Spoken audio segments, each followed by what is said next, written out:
안녕하세요, 오케이컷 권정호입니다. 이번 영상은 시그마 S 200mm f2 DG OS 렌즈 리뷰입니다. 이번에 이 렌즈와 함께 서울숲에서 모델님과 사진을 한번 찍어봤습니다.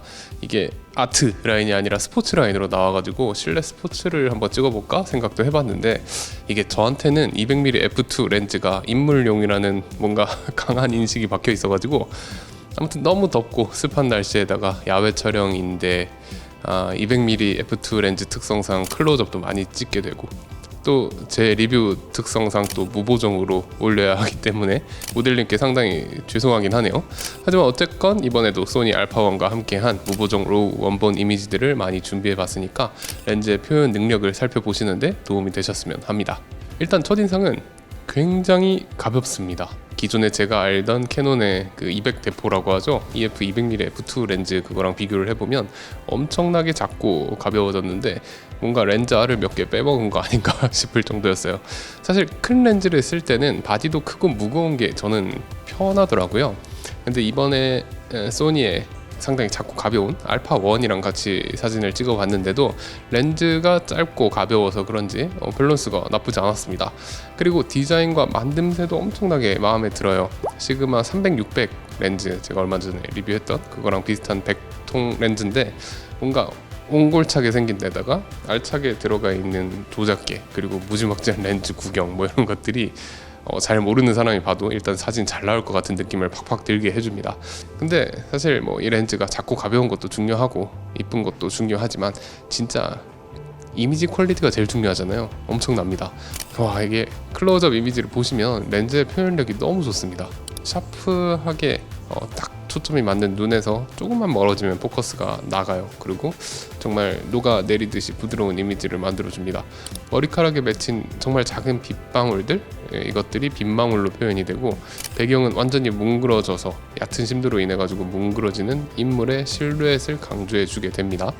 저는 보통 야외에서 얕은 심도의 인물 촬영을 할 때, 특히나 클로즈업 촬영을 할 때는 배경 흐림을 활용해서 인물과 배경과 분리하려고 시도하는 편이에요. 이럴 때 중요한 부분이 빗망울의 형태가 얼마나 크고 예쁜지, 복잡한 배경 흐림을 얼마나 부드럽게 정리해 줄 수 있는지예요. 배경 흐림이 크고 부드러우면 내가 원하는 위치에 인물을 배치해서 뭐 배색이든 아니면 뭐 같은 색상이든 배경 흐림을 그렇게 활용을 할 수가 있게 됩니다. 근데 이때 f2.8과 f2의 차이, 이론적으로 보케의 직경이 1.4배 정도 더 커지게 되죠. 이게 상당히 크게 체감이 되더라고요. 그리고 클로즈업이 아니더라도 200mm f2의 엄청난 심도는 정말로 느낌이 좋은데, 소니 70 200mm f2.8 GM2 렌즈의 200mm f2.8 구간과 인물의 반신샷을 비교한 이 사진들을 보시면 굳이 확대를 하지 않더라도 배경 흐림 렌더링에서 상당한 차이가 있는 것을 바로 확인하실 수가 있습니다.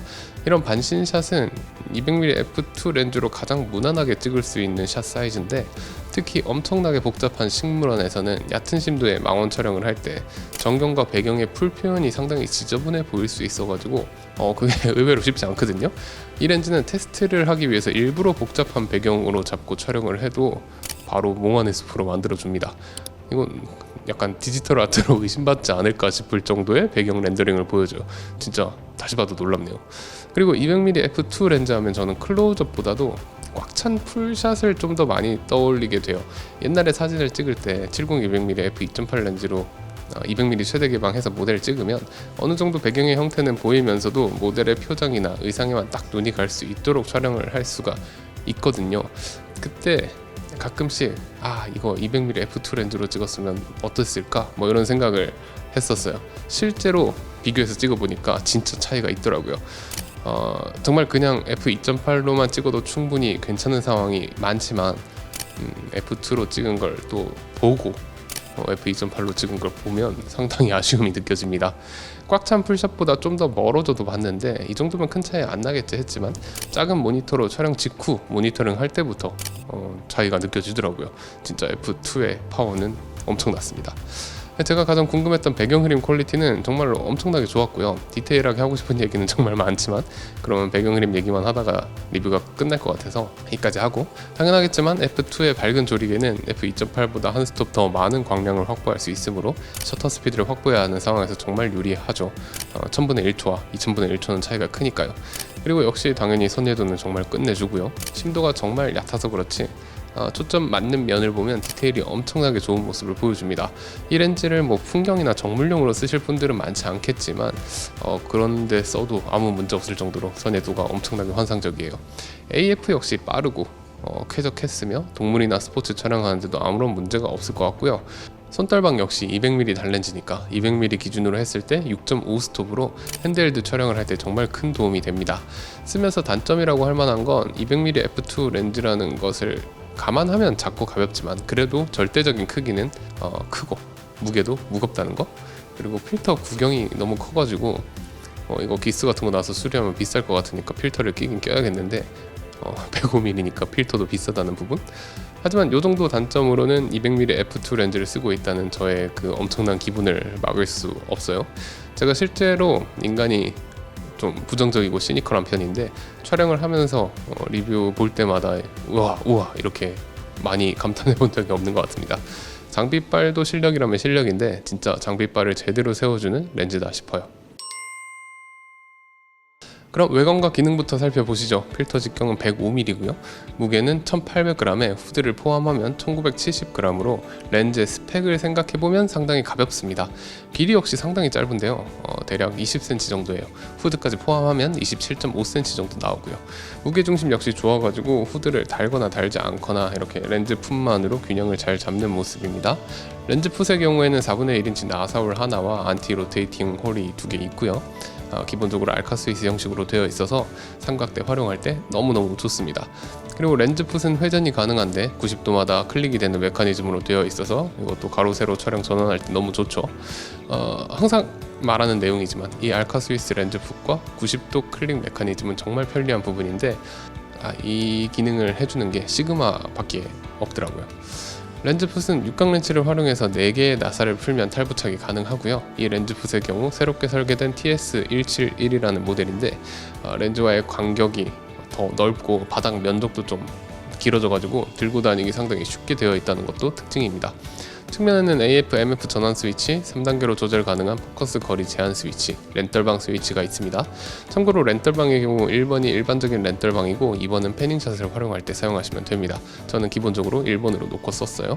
그리고 커스텀 모드 스위치라고 라이브 뷰에서의 안정화 효과를 변경하는 스위치가 있는데 1번은 좀 더 화면을 강하게 잡아주고 2번은 좀 덜 잡아줍니다. 기본적으로 오프해 놓고 썼습니다. 렌즈 앞쪽에서부터 살펴보시면 3개의 렌즈 펑션 버튼이 있어서 가로 세로 촬영할 때 모두 접근이 편리하고요. 렌즈 펑션 버튼은 기본적으로 AF 락 버튼으로 동작합니다. 그 다음 포커스링은 넓고 부드럽고 감도도 좋고요. 조리개링 역시 이쁘고 돌아가는 느낌 아주 좋습니다. 아래쪽에 조리개링을 유단 혹은 무단으로 사용할 수 있게 해주는 스위치가 있고요. 반대편에는 조리개링을 A 모드와 수동 모드로 전환하는 것을 잠글 수 있도록 락 스위치가 있습니다. 당연히 방진방적 지원하고요. 이 흰색의 단열 페인트는 예쁘라고 한 것도 있겠지만 직사광선 아래서 장시간 사용하더라도 최대한 문제가 없도록 만들었다고 합니다. 그럼 이제 선예도도 한번 살펴보시죠. 중앙부 선예도는 최대 기방부터 정말 어마어마하게 좋습니다. 조리개를 한 스톱 조이면 미세하게 좀 더 좋아지고요. F5.6까지 엄청난 선예도를 잘 유지하고 F8에서 살짝 소프트해지지만 여전히 좋고요. F11부터는 회절로 확실히 소프트해지기 시작합니다. 극 주변부는 중앙보다는 소프트한 모습을 보여주는데 조리개를 조일수록 조금씩 더 좋아져서 F4 정도 되면 아주 좋은 모습을 보여주고 F5.6에서 가장 좋은 모습을 보여줍니다. 그리고 그 이후로는 역시나 회절로 소프트해져요. 소니의 70-200mm f2.8 GM2 렌즈 역시 해상력이 정말 어마어마한 렌즈인데 200mm 구간에서 최대 개방으로 비교를 해보면 조리개가 한 스톱의 차이가 나는데도 불구하고 시그마 200mm f2 렌즈의 선예도가 좋은 것을 볼 수 있습니다. 그리고 당연히 같은 조리개 값 f2.8로 비교를 해보면 확실히 시그마 쪽이 선명해지죠. 정말 200mm 단렌즈의 선예도는 어마어마하네요. 그리고 근접 촬영의 경우 최대 접사 배율이 1대 7.6, 대략 0.13배 정도 됩니다. 물론 다른 200mm f2 렌즈들보단 조금 좋습니다만 어쨌건 근접 촬영 배율은 다소 아쉽고요. 그래도 최대 개봉부터 근접 화질은 상당히 좋았으며 조리개를 한 스톤만 조여줘도 선회도가 더 좋아집니다. 그리고 조리개 f5.6에서 가장 좋은 모습을 보여주고 f8에서 f11 정도에서도 괜찮은 선회도를 보여줘요. 소니 알파1의 5000만 화소 센서와 함께한 이 렌즈의 선회도는 정말 엄청나게 좋습니다. 5000만 화소로도 이 렌즈의 한도를 다 뽑지 못하는 느낌이에요. 200mm f2 렌즈를 최대 개방으로 찍지 않으면 약간 손해보는 느낌이 있잖아요. 엄청난 배경 흐림을 강조하기 위해 최대 개방으로 많이 촬영을 할 것 같은데 그것도 초점면에 선회도가 뒷받침되었을 때 더 대단해 보이거든요. 그런 점을 생각해보면 이 렌즈의 선회도는 뛰어난 이미지 퀄리티를 만들어내는데 중요한 부분을 차지하고 있다고 생각합니다. 장래들 보시면 디테일이 정말로 엄청나죠. 네, 이번엔 렌즈의 왜곡 및 비네팅 특성도 살펴보시죠. 기본적으로 렌즈의 핀 쿠션 왜곡이 나타나는 모습이고 이는 라이트룸에서 대략 -5 정도 왜곡 보정을 하면 펼쳐집니다. 이런 종류의 렌즈 치고는 왜곡이 살짝 아쉽긴 한데 요즘은 무게와 사이즈를 줄이고 디지털 보정을 최대한 활용하는 만큼 이런 선택을 한 것으로 보입니다. 비네팅의 경우 최대 개방에서는 어느 정도 나타나고요. 조리개를 조여서 f4 정도가 되면 거의 사라지는 모습입니다. HLA를 탑재한 이 렌즈의 포커스는 엄청나게 빠르고 정확하고 조용합니다. 인물은 당연하고 복잡하게 움직이는 피사체를 찍을 때도 전혀 부족함이 없었고요. 포커스 브리딩의 경우 꽤 많이 나타나는 편인데 다만 렌즈의 특성을 고려해 볼 때 인물의 반신 정도를 찍을 수 있는 7에서 8m 정도부터 무한대까지는 브리딩이 크게 나타나지 않아요. 그래서 실제로 실사용을 할 때는 크게 거슬리지 않았습니다. 축상 수차는 최대 개방에서는 꽤나 나타나더라고요. 가까운 곳은 푸른색, 그리고 먼 곳은 노란색으로 나타나는데 조리개를 조일수록 좋아지며 f5.6 정도가 되면 거의 사라지는 모습입니다. 빗망울은 테두리가 잘 보이긴 하지만 색수차가 그리 심하진 않았고요. 빗망울 내부의 패턴도 상당히 부드럽습니다. 형태 역시 11개의 조리개 날로 최대 개방 시 원형을 잘 보여주고요. 조리개를 조이면 각이 지는 모습을 보여줍니다. 주변부에는 럭비공 모양으로 빗망울이 찌그러지고요. 조리개를 조여서 f4 정도 되면 찌그러짐은 거의 사라지고 f5.6 정도 되면 없어집니다. 이 렌즈의 존재 자체가 배경 흐림이 아닐까 생각되는 만큼 배경 흐림의 퀄리티가 좋지 않을 수가 없습니다. 특히나 200mm의 배경 압축과 f2의 조리개는 궁합이 정말 좋은데 흔히 인물용 한방 렌즈라고 많이 쓰이는 135mm f1.8 렌즈 같은 것들 있잖아요. 그런 것들이랑 비교를 해봐도 배경을 훨씬 더 크게 녹여요. 그래서 어떤 상황에서건 이 렌즈가 아니면 만들 수 없을 것 같은 그런 독특하고 몽환적인 이미지를 만들어냅니다. 촬영 후기에서도 배경 흐름에 대한 이야기를 많이 했지만 요번에 사진 찍으면서 진짜 이게 장비빨이구나 싶은 생각이 자꾸만 들더라고요. 그리고 플레어의 경우 최대 개방에서는 상당히 부드럽지만 조리개를 조이면 의외로 꽤나 화려합니다. 시그마 렌즈들이 보통 플레어 억제를 엄청나게 잘하는 편인데 이 렌즈는 꽤나 튀는 고스트들이 보여요. 최대 개방에서 무지개 형태의 고스트가 나타나는데 이것도 특이한 부분이고요. 다만 실제 야외에서는 플레어를 일부러 만들어 보려고 해도 만들기 쉽지가 않았고요. 최대 개방에서는 플레어가 상당히 부드럽고 또 좀 특이한 맛도 있기 때문에 쨍쨍한 날이라면 인물 촬영 등을 할 때 잘 활용할 수 있지 않을까 싶습니다. 그리고 전혀 기대를 하지 않았던 빛갈림의 경우에는 의외로 훌륭합니다. 사실 렌즈의 성격을 감안해보면 빛갈림을 쓸 일이 많지는 않겠지만 예상외로 깔끔한 빛갈림을 보여줬어요. 200mm f2 렌즈는 저한테는 정말 프로의 상징과도 같아 보이는 렌즈였습니다. 아니 솔직히 지금도 그렇습니다. 기존의 캐논의 EF 200mm f2 LISUS 였나? 아무튼 보통 200대포라고 부르는 렌즈 있죠? 니콘에도 그 200mm f2 렌즈가 있는 것으로 알고 있는데 아마 이 렌즈들은 누구나 한 번쯤은 가지고 싶어 하는 렌즈지만 솔직히 너무나 크고 비싸고 과한 성능의 렌즈긴 하죠. 그래서 200mm f2 렌즈를 가끔 현장에서 보게 되면 뭔가 그런 느낌이 있어요. 나는 가성비도 편리함도 실용성도 필요 없고 그냥 오직 결과만을 추구한다. 이런 느낌? 이번에 시그마에서 이런 렌즈를 출시한 게 그래서 개인적으로 굉장히 놀랍고 신기하고 그렇습니다. 사실 캐논과 니콘에서도 200mm f2는 진짜 극소수의 프로페셔널들만 쓰는 렌즈였고 그래서 생산량도 많지 않았던 것으로 알고 있거든요. 당연히 미러리스 시스템으로 계승도 지금 안 되고 있는 상황이고요. 어쩌면 시그마에서 기술 과시용 혹은 실험용으로 출시한 거 아닐까 하는 생각까지 들 정도예요. 이렇게 작고 가벼운 피지컬에 엄청 좋은 선돌방과 AF 퍼포먼스 탑재하고 최상의 선예도와 배경 흐림을 만들어주는 200mm f2 단렌즈, 확실히 엄청 놀라운 거 맞거든요. 소니 E 마운트와 파나소닉 L 마운트로 출시되는 이 렌즈의 경쟁작은 현재로선 존재하지 않습니다. 정말 잘 나왔고 너무나도 멋진 렌즈예요.